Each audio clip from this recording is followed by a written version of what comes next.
क्रिस्त में प्यारे भाई और बहनों, आप सभी को जय यीशु। आज के सुसमाचार में हम अशरफियों के दृष्टांत के बारे में सुनेंगे, जहां पर एक अधिकारी अपने सेवकों को बराबर में अशरफियां बांटते हैं और बाद में उन सेवकगण उन अशरफियों को लेकर व्यापार करते हैं और अपने राजा के लिए धन कमाते हैं। प्यारे भाई और बहनों, आज के इस दृष्टांत को अगर हम आज के इस परिवेश में देखेंगे तो ये हमारे लिए एक सबसे बड़ा चुनौतीपूर्ण प्रश्न हमारे सामने खड़ा करते हैं। वह सबसे चुनौतीपूर्ण प्रश्न यह है कि ईश्वर हमारे जीवन में अविश्वसनीय प्रकार की अशरफियां हमें दी हैं। कहने का तात्पर्य यह है कि हमारे लिए कई सारे अनमोल उपहार प्रभु ईसा मसीह ने हमें प्रदान किए हैं, चाहे वह हमारा जीवन हो, चाहे वह हमारा स्वास्थ्य हो, चाहे वह हमारे परिवार हो, और हमें विभिन्न प्रकार की खूबियों से प्रभु ने हमें भर दिया है।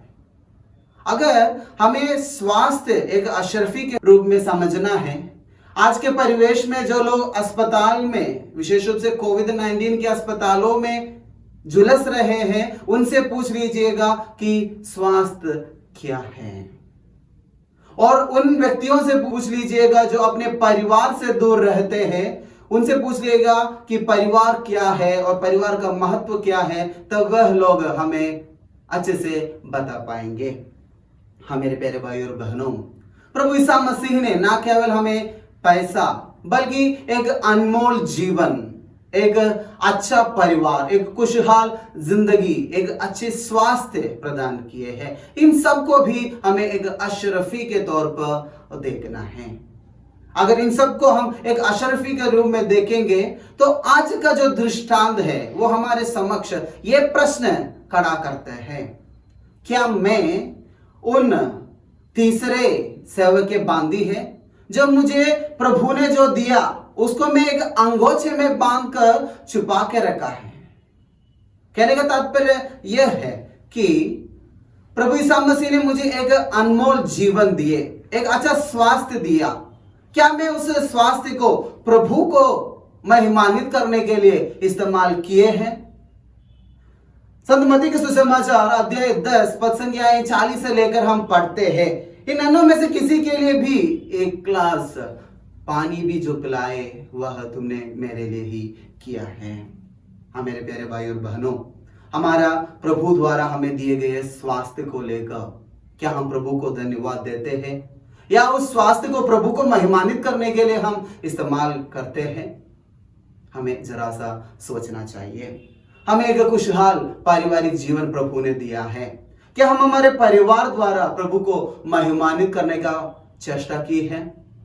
और आज के सुसमाचार में हम यह भी पढ़ते हैं कि उस व्यक्ति को राजपद संभालने के लिए वह एक देश जाते हैं और बाकी लोग उनके पीछे चुगली करते हुए हमें वह राजा के तौर पर नहीं चाहिए कहते हुए आते हैं, फिर भी उन्हें राजा बनाया जाते हैं।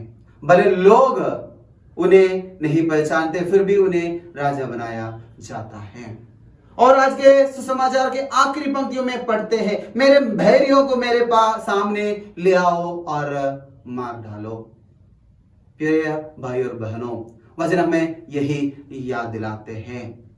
हम अगर अपने प्रभु द्वारा दिए गए अशरफियों को, प्रभु द्वारा दिए गए वरदानों को प्रभु को महिमान्वित करने के लिए इस्तेमाल नहीं करेंगे तो प्रभु भी हमारे साथ इसी प्रकार का बर्ताव करेंगे। आपको प्रभु एक अच्छा स्वास्थ्य दिया, आपको प्रभु ने एक अनमोल वरदान दिमाग दिए। आप एक दिमागी संतुलन खोया हुआ व्यक्ति को देखते समय आपको प्रभु को धन्यवाद देना चाहिए, क्योंकि ईश्वर ने आपको दिमाग दिए, सोचने की क्षमता दी।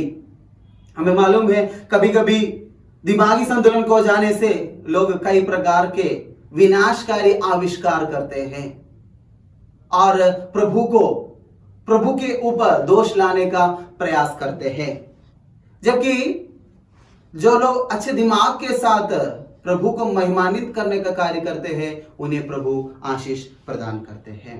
हाँ मेरे प्यारे भाई और बहनों, अगर हमारे जीवन में जिस प्रकार उन सेवकों ने प्रभु द्वारा सौंपे गए, अपने राजा द्वारा सौंपे गए अशरफियों का सदुपयोग किया, वह इसलिए उन अशरफियों का सदुपयोग किया क्योंकि वह प्रेम में जुड़ा हुआ था। उन्हें मालूम था एक परिपूर्ण आत्मसमर्पण उस राजा के प्रति उनके मन में था, इसलिए वह उस एक अशरफी को 10 में तब्दील किया, उन एक अशरफी को 5 में तब्दील किया। और जो व्यक्ति डरते दे, जो व्यक्ति प्रभु से डरते दे, राजा से डरते दे, उस अशरफी को बांध कर रखते हैं। हाँ मेरे प्यारे भाई और बहनों, जब प्रभु हमारे समक्ष हिसाब लेने के लिए आएगा, जब प्रभु के पुनरागमन पर हमसे ये सवाल उठाए जाएंगे, मैंने तुम्हें जो खूबियां दी, मैंने तुम्हें जो अशरफियां सौंपी, क्या तुमने उसका सदुपयोग किया? सदुपयोग करने का तात्पर्य यह है कि प्रभु को महिमान्वित करना। सदुपयोग करने का तात्पर्य यह है कि प्रभु के लोगों को, प्रभु जो इन नन्हे में से किसी एक के लिए जो कुछ तुमने किया वह मेरे लिए ही किया। हाँ मेरे प्यारे भाई और बहनों, हमारे इस छोटी सी जीवन में अधिक से अधिक प्रभु को महिमान्वित करने का कोशिश हम करें, ताकि हमारे अंदर में जो प्रभु विद्यमान है, उस प्रभु के प्रेम को जो हमने अनुभव किया है, उस प्रेम को हम दूसरों के बीच में बांट सके। उस प्रेम के अनुभव को, डर के अनुभव को नहीं। जिस प्रकार आज के सुसमाचार में हमने उस तीसरे सेवक के बांधी जो डर कर, मैं आपसे डरता हूं क्योंकि आप कठोर हृदय वाले हैं, उसके मन में प्रभु के प्रति डर था, अपने राजा के प्रति डर था। जो प्रभु से डरते हैं, जो प्रभु के खिलाफ षड्यंत्र रचते हैं, या जो प्रभु को चाहते हैं, प्रभु को चाहने वालों के खिलाफ षड्यंत्र रचते हैं, उन्हें प्रभु बैरी ही समझते हैं। आइए हम प्रभु के साथ प्रेम में जुड़े रहकर, प्रभु के साथ एक होकर, अपने आप को निचवार करते हुए, अपने दोस्तों के लिए केवल नहीं बल्कि अपने से बैर रखने वालों को भी अपने आप को निचवार करते हुए जो नमूना प्रभु ने हमें दिखाया है, उस नमूने के आधार पर जीवन बिताने का कोशिश हम करें और हमारे दिल, दिमाग, शरीर से प्रभु को महिमान्वित करें और प्रभु जो प्रेम का मार्ग हमें सिखाया है, दिखलाया है, उस पर चलने का हम कोशिश करें और ईश्वर आप सभी को अनुग्रह प्रदान करें। आप सभी को जय यीशु।